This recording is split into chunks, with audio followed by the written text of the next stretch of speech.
Naila Yumna Fauzia dari kelas 9D absen 17. Saya Akila Naila Husna, absen 2, kelas 9D.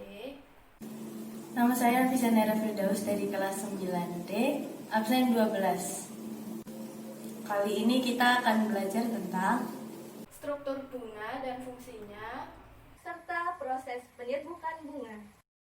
Merupakan organ reproduksi pada tumbuhan. Oleh karena itu, bunga adalah tempat perkembangbiakan generatif di mana sel sperma dan sel telur mengalami fertilisasi, sehingga terbentuk embrio yang tersimpan dalam biji. Kemudian, biji dapat tumbuh dan berkembang menjadi tumbuhan baru. Tapi, tahukah kalian tentang struktur bagian bunga? Kira-kira apa proses yang dialami tumbuhan sebelum proses fertilisasi? Mari kita simak pembahasannya. Oke, jadi apa aja sih struktur bunga itu? Oke, kita akan jelasin. Nah, nih. Jadi, struktur bunga itu yang pertama itu ada mahkota. Mahkota itu yang bagian luar ini loh, yang biasanya warnanya warna-warni, bagus deh pokoknya. Nah, terus yang kedua itu ada kepala sari. Kepala sari itu yang ini, yang warnanya hijau ini. Ini namanya kepala sari. Terus ada yang namanya benang sari.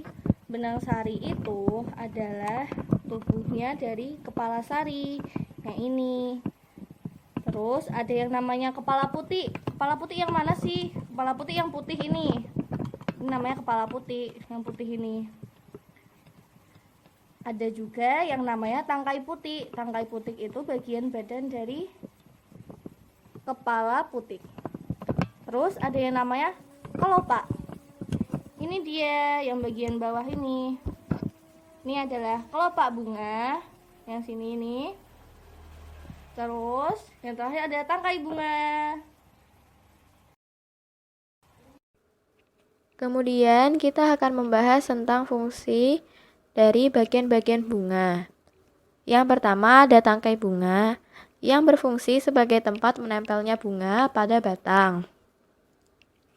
Lalu kelopak bunga yang berfungsi untuk melindungi kuncup bunga. Kemudian ada mahkota bunga yang merupakan perhiasan bunga berwarna menarik dan harum yang berfungsi untuk menarik serangga. Keempat, ada benang sari yang merupakan alat kelamin jantan yang menghasilkan serbuk sari. Benang sari terdiri atas kepala sari dan tangkai sari. Kelima, ada putik, yaitu alat kelamin betina yang menghasilkan ovum.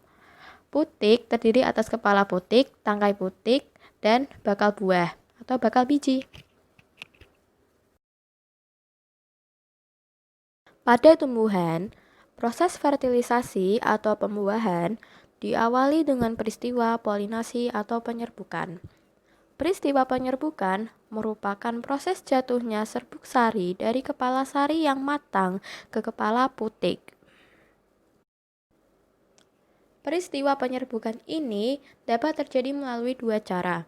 Yang pertama, penyerbukan sendiri yang berlangsung pada bunga yang sama atau pada bunga yang berbeda, tetapi masih dalam satu tumbuhan.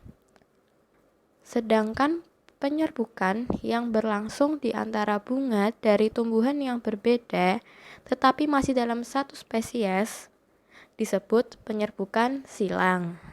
Pada penyerbukan silang, umumnya melibatkan bantuan perantara untuk membawa serbuk sari dari satu bunga ke bunga lainnya. Nah, apa saja perantara yang membantu terjadinya proses penyerbukan? Yang pertama adalah angin. Penyerbukan yang dibantu oleh angin disebut anemogami. Tanaman dengan bunga berukuran kecil, jumlah bunganya banyak dan ringan, serta tidak menghasilkan nektar atau bau merupakan beberapa ciri tanaman yang penyerbukannya dibantu oleh angin. Contohnya seperti tanaman jagung dan tanaman padi. Yang kedua adalah air. Penyerbukan yang dibantu oleh air disebut hidrogami. Hidrogami ini terjadi pada tumbuhan yang hidupnya di dalam air, seperti hidrilla, teratai, dan eceng gondok. Yang ketiga adalah serangga. Penyerbukan yang dibantu serangga dinamakan entomogami. Ciri-ciri bunga yang penyerbukannya dibantu serangga adalah bunganya sangat menarik bagi serangga dan umumnya serbuk sari yang dihasilkan bunga tersebut lengket, sehingga mudah melekat pada kaki serangga. Dengan demikian, serangga ikut memindahkan serbuk sari ke putik. Contoh tanamannya adalah bunga matahari. Yang keempat adalah burung. Penyerbukan yang dibantu oleh burung disebut ornitogami. Namun, tidak semua jenis burung dapat membantu penyerbukan. Salah satu contoh burung yang dapat membantu penyerbukan adalah burung kolibri. Tanaman yang penyerbukannya dibantu oleh burung umumnya memiliki ukuran bunga yang besar untuk menahan berat dari burung.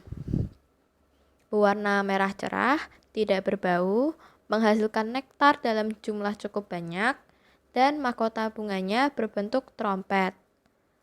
Contohnya, bunga dadap. Yang kelima ada kelelawar. Penyerbukan yang dibantu oleh kelelawar disebut Chiropterogami. Ciri-ciri bunga yang penyerbukannya dibantu oleh kelelawar ialah menghasilkan nektar, memiliki warna yang menarik, menghasilkan bau, dan mekar pada malam hari. Misalnya tanaman kaktus. Yang keenam ada manusia. Penyerbukan yang dibantu oleh manusia disebut antropogami. Tanaman yang penyerbukannya dibantu oleh manusia biasanya merupakan bunga yang berumah dua. Artinya dalam satu pohon hanya terdapat bunga jantan atau bunga betina saja. Antropogami juga dilakukan apabila serbuk sari suatu tanaman sulit untuk bertemu dengan putik, sehingga sulit untuk melakukan penyerbukan sendiri. Misalnya, anggrek, tanaman vanili, dan salak. Pada proses penyerbukan, serbuk sari dapat berasal dari bunga itu sendiri maupun dari bunga lain yang masih dalam satu spesies. Berdasarkan asal serbuk sarinya, penyerbukan dapat dibedakan menjadi beberapa macam. Yang pertama, penyerbukan sendiri atau autogami, yaitu jika serbuk sari yang menempel pada putik berasal dari bunga itu sendiri. Yang kedua, penyerbukan tetangga atau geitonogami, yaitu jika serbuk sari yang menempel pada putik berasal dari bunga lain pada tumbuhan itu juga. Yang ketiga, penyerbukan silang atau allogami atau xenogami, yaitu jika serbuk sari yang menempel pada kepala putik berasal dari bunga tumbuhan lain dan tumbuhan asal polen masih tergolong jenis yang sama.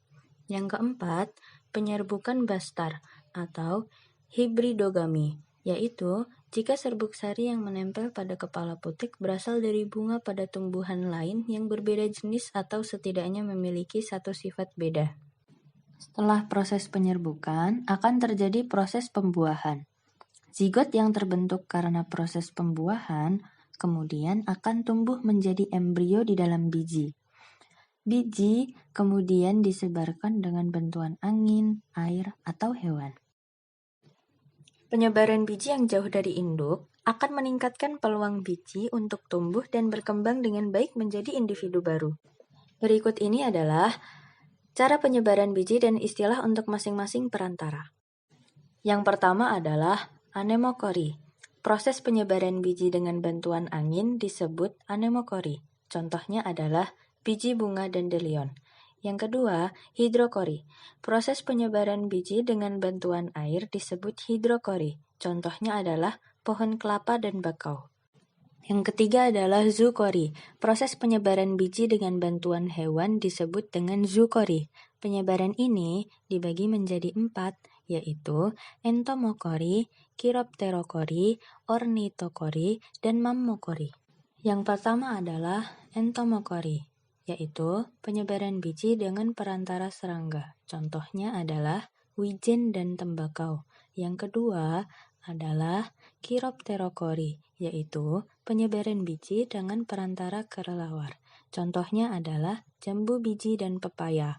Yang ketiga yaitu ornitokori, adalah penyebaran biji dengan perantara burung.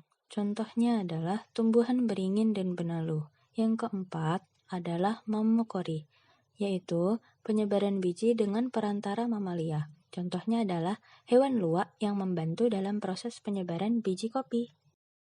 Yang keempat adalah antropokori. Penyebaran biji dengan bantuan manusia disebut antropokori.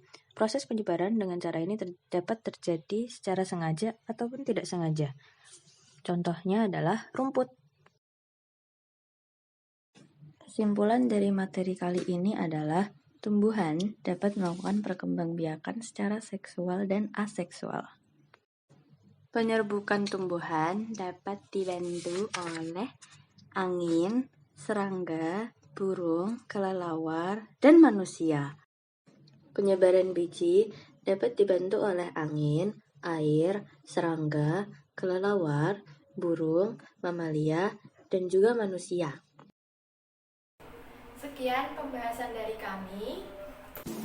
Wassalamualaikum warahmatullahi wabarakatuh.